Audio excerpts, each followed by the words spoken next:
Alright, we got a 2024 Subaru Crosstrek, and I'm going to show you where your cabin filter is if you want to service it. It's located behind the glove box here, so we're going to lower this glove box. The first thing we're going to do is disconnect the damper. Just pull on it and disconnects. Now, if you notice, there are these stoppers here that stop the glove box from opening up too far. What you're going to do is you're going to push on the glove box like this.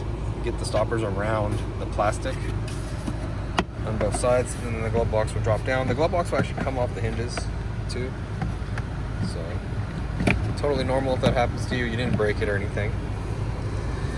Cabin filter is located in this compartment here. To get this door off, we're going to squeeze these tabs on the door like a little locking mechanism. This, and the door will come off, and you can pull out the filter. Okay.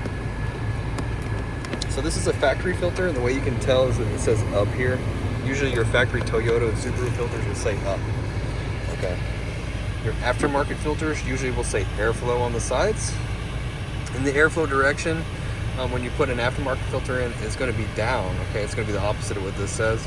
This is just the factory. What they do is they want everything to say up. A lot of times on these doors, they'll say up also.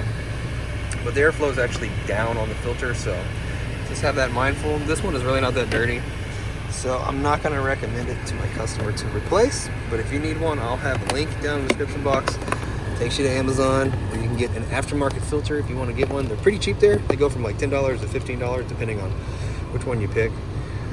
So check that out if you need one. The door just goes back on just like we took it off. We stick the top in first and then lock it back down like that. And the glove box, make sure we got it on the hinges, and we just close it.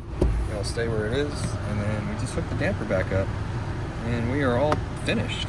So I hope the video was helpful, and if it was, appreciate it if you could hit the like button for me or leave me a comment if you could, and I hope to see you again in another Subaru video.